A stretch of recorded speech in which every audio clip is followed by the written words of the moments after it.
amigos, hoy nuestro camino de la Cuaresma, considerando la gracia de Dios, la gracia de Dios. Y tenemos el sol como ejemplo y símbolo de la gracia de Dios que cae sobre los justos y los injustos iguales.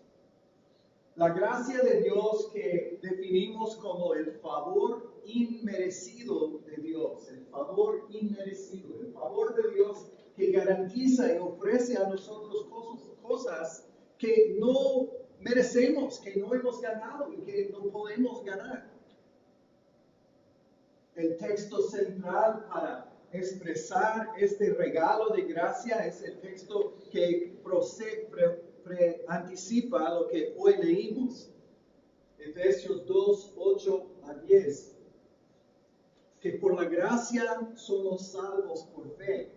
Y aún esa fe es un regalo de Dios para que nadie puede tomar crédito o puede ser orgulloso de tenerlo. Es por la gracia que estamos aquí. Primer domingo hablamos de la bienvenida inmerecida que Dios nos ofrece, como Dios acepta y recibe a los niños, aunque otros quisieron rechazarlos. Jesús siempre manifiesta a nosotros la bienvenida inmerecida de Dios. El segundo domingo hablamos del perdón inmerecido que hemos recibido de Dios. Un perdón que se extiende aún a la cosa más horrible que hemos cometido en nuestras vidas. Y algunos de nosotros tomamos pagos de aquella cruz para recordar que Dios nos ha perdonado y que no tenemos que seguir llevando la carga de ese error. Hoy quiero hablar de la ciudadanía inmerecida que Dios nos ha concedido en Cristo Jesús.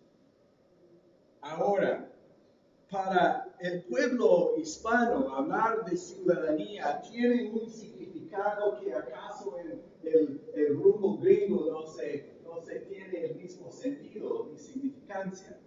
Porque aquí en nuestro pueblo sabemos qué valor tiene la ciudadanía, o por lo menos la residencia, y cómo la falta de ciudadanía afecta a la vida de uno.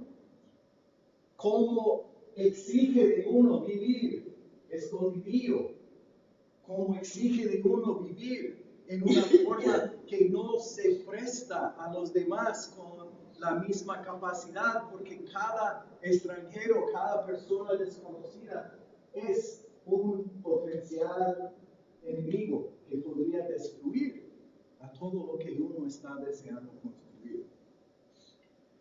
La falta de ciudadanía crea distancia entre uno y los demás. Y hay tantas mujeres en particular que viven la falta de ciudadanía o estancia legal como un encarcelamiento que crea de uno un mundo muy pequeño que provoca muchas veces depresión y otras enfermedades.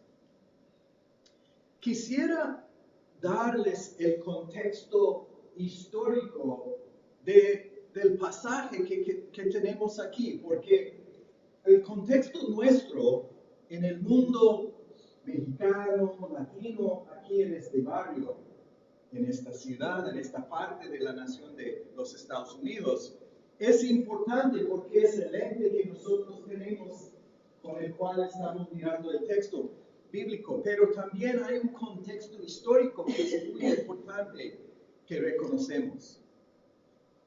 El texto histórico o el contexto histórico es que en el templo de los judíos siempre tenían paredes divisoras entre los varios grupos que tenían pureza adecuada para poder penetrar los muros, las paredes, para poder entrar en el Santísimo donde habitaba la presencia de Dios. eran paredes que limitaban acceso a la presencia de Dios físicamente. Los gentiles, los no judíos, solo tuvieron acceso a la primera orilla del sector del templo en Jerusalén. No tuvieron derecho de poder pasar esa primera pared. Y aún en el siglo XIX, en 1871, un arqueólogo descubrió un rótulo hecho de piedra en latín y griego, los idiomas de los romanos y los griegos, ¿verdad? Que decía: gentiles no pasan por esta pared, sino que es a riesgo de tu muerte. Sería decir, poner en la pared de nuestra iglesia o en la puerta enfrente: ustedes gringos no pasen aquí con pena de muerte, porque aquí solo nosotros tenemos derecho de acceso a la gracia de Dios. Es como la pared que los gringos han puesto en la frontera de nuestra nación. Mexicanos, no pasen esta pared sino a pena de muerte. Hondureños, no pasen esta pared solo con pena de muerte. Guatemaltecos, no pasen por aquí si no quieres tomar su vida en sus manos. Paredes divisoras que limiten acceso a la bendición de Dios. En Israel hoy han construido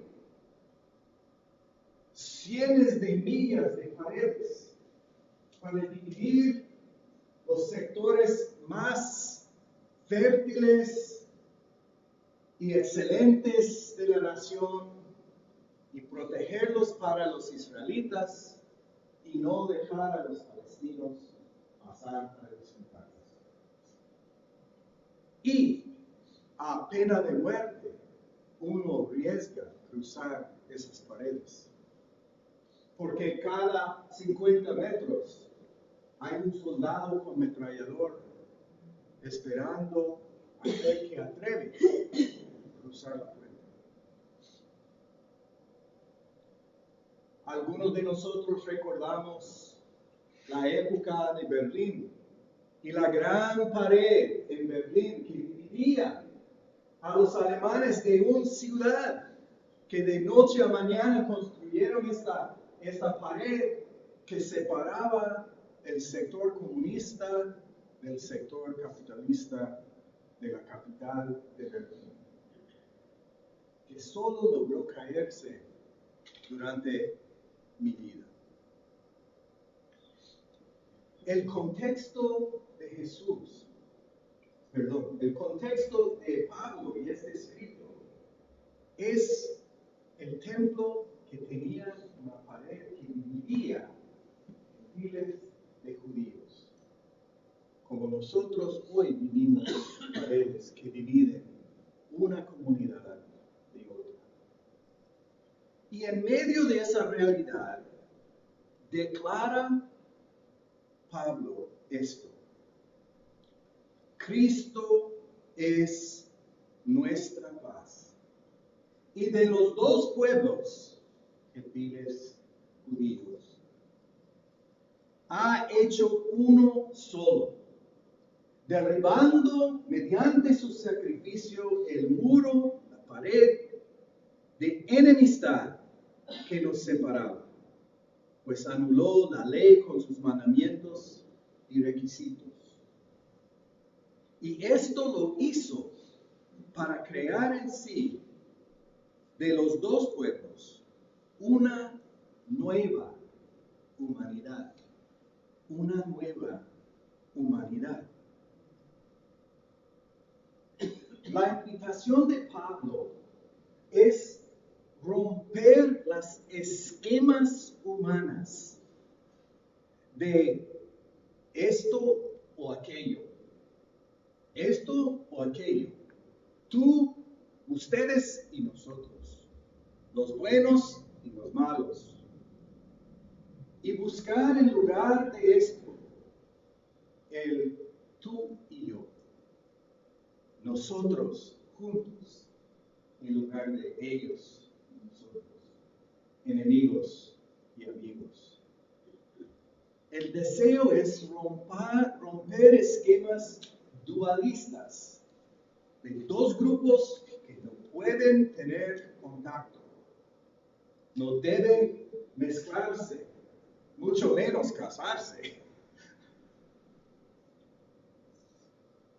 y hacer de ellos una sola humanidad. Una sola humanidad que tiene acceso igual a Dios. Acceso igual a Dios. Acceso. Esto es algo muy importante, ¿verdad?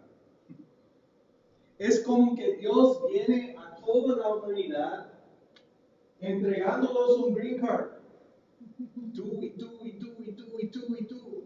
¿Pero qué te pago? No tienes que pagar nada. Pero hay requisitos. No hay alguna aplicación que necesito hacer. No, aquí está. Tú eres miembro de mi comunidad. Tú eres parte de mi nación. No importa tu raza, no importa tu nación, no importa acaso aún tu religión. Yo digo que tú eres mío. Aunque acaso a ti no te gusta tu hermano acá, tu hermana allá, o tu amigo musulmán, que no crees que es amigo, sino enemigo. Dios desea entregar a nosotros ciudadanía. Quiere construir de nosotros una nueva humanidad unida y no dividida. Es lo que procura Dios. Y está manifestando en Cristo las primicias, primeros pasos hacia la nueva humanidad que Dios desea construir. Los gentiles no compartieron la misma religión que los judíos. Eran diferentes. Muchos eran paganos. Algunos seguían la religión de otros grupos.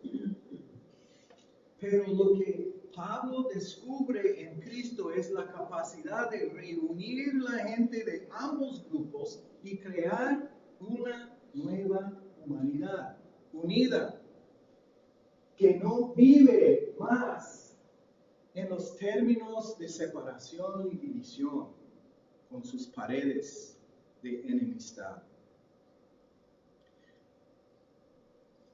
En 1986, cuando el Congreso de los Estados Unidos pasó la ley de amnistía, mi ex esposa y yo iniciamos un trabajo de ayudar a la gente a llenar los formularios. En nuestra casa tuvimos gente llegando, hicimos traducciones de actas de nacimiento y todo eso, y ayudamos a personas a cumplir esos requisitos para poder tener acceso a los beneficios de la ciudadanía en esta nación.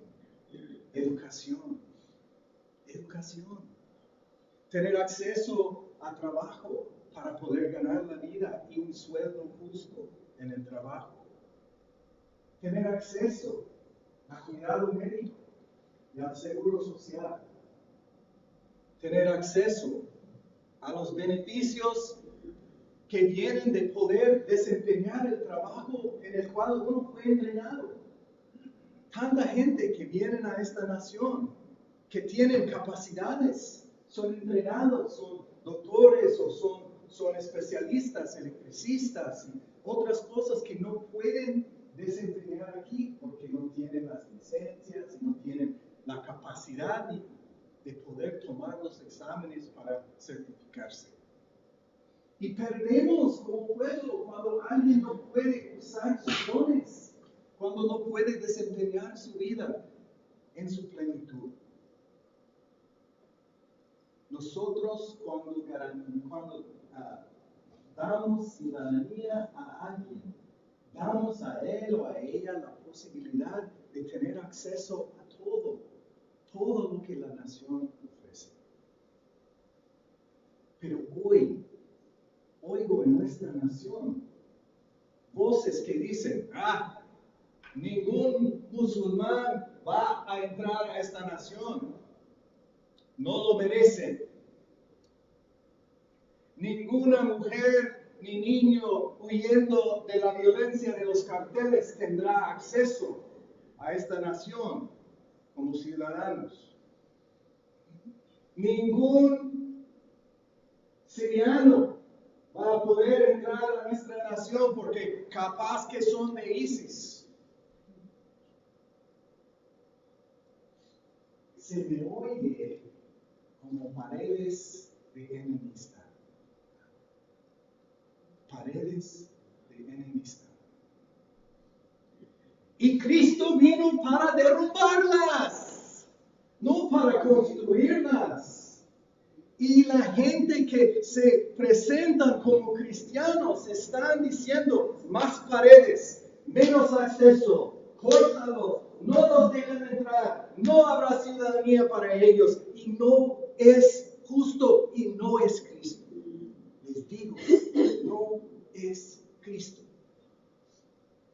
Cristo procura abrir y no cerrar. Mi amigo John Fife habló en el presbiterio el viernes y contó una historia muy interesante que quisiera compartir con ustedes. Cuando él fue elegido moderador de la Iglesia Nacional, recibió un símbolo que es el símbolo que los moderadores llevan durante el año que sirven como el oficial más alto de nuestra iglesia. Y son 3 cruces célticos, hechos uno por un rivet, no sé cómo se dice rivet, pero es que lo clavaron los 3 cruces de metal, de plata, y hicieron uno de 3. Y esos 3 tienen una historia. Eran un regalo de un pastor y congregación de japoneses americanos. Y la historia de esa iglesia es que durante la Segunda Guerra Mundial, después del bombardeo de Pearl Harbor, cuando en la costa pacífica estaban rodeando a estos ciudadanos japoneses y encarcelándolos en centros de detención. Ciudadanos que solo por ser japoneses fueron encarcelados. Pues en el centro de la nación, no en la orilla, sino en el centro de la nación, la discriminación tomó otra forma. No los congregaron para detenerlos en centros de detención, sino hubo otras formas de amenazas. Y esa congregación de cristianos japoneses, americanos, fue bombardeado y destruido por alguien que odiaba a ellos porque eran japoneses. No tenían lugar, perdieron su santuario, como si alguien viniera hoy para poner una bomba aquí y destruir nuestro santuario. No tuvieron donde reunirse. Y fueron de iglesia en iglesia pidiendo hospedaje para poder congregar y adorar a Dios como cristianos en otra iglesia cristiana americana. Rechazados,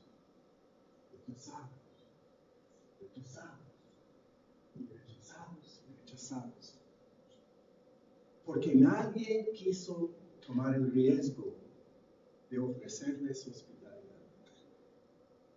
En fin, cuarta iglesia presbiteriana en Chicago, les ofreció su lugar. Y durante todo el plazo de la Segunda Guerra Mundial, esos cristianos japoneses americanos congregaron en la iglesia presbiteriana cuarta de Chicago. Y cuando terminó la guerra y ellos tuvieron la libertad de construir su propio templo, ellos regalaron 3 cruces al pastor de esa iglesia como agradecimiento. Y aquel pastor entregó uno a las 3 denominaciones presbiterianas y dijo: este es un símbolo de nuestra hospitalidad ofrecida a riesgo personal de nuestra iglesia. Y quiero que ustedes lo recuerden, para que siempre recuerden la importancia de ofrecer hospitalidad a los que están en peligro. Pues en la década de los 80, varios grupos presbiterianos se reunieron, poniendo a fin la división que creó la guerra civil en esta nación, yendo norte y sur, por la esclavitud. Y ellos, como símbolo de esa unión, tomaron esos 3 cruces y los clavaron para hacerlos uno. Para decir otra vez, la división, la separación, el muro divisor de la segregación de los negros y los blancos, de la guerra civil en esta nación, ya ponemos clavo en el fin de esa separación para construir de los 3 pueblos uno solo. Y John 5 pregunta a nosotros hoy, si acaso este momento histórico, tan llena de política que divida el pueblo en buenos y malos, en los que tienen y no tienen acceso, en los que son y no son merecidos. ¿Acaso hoy es el momento en que nosotros debemos vivir como ciudadanos verdaderos del reino de Dios, más que ciudadanos de la nación de los Estados Unidos? Tomar en serio que somos un pueblo de una nueva nación, una nueva humanidad que Dios desea nacer en este momento histórico. Pues si somos ciudadanos de aquel reino, si Dios de verdad te ha dado a ti y a mí una tarjeta verde, tenemos acceso y tenemos la responsabilidad de garantizar acceso a todos los demás. Oremos. Dios soberano de todos, Dios creador del universo y dador de vida a cada ser humano, pedimos tu perdón por las paredes divisoras que seguimos construyendo. Y pedimos el valor de poder arriesgarnos en tu nombre para construir una nueva humanidad, un templo vivo en el cual toda la gente de este mundo que tanto amas podrá servirte con una sola voz y con un solo corazón, todos con acceso a ti. Esto te pido, te imploro, por Cristo, quien hizo posible una nueva humanidad.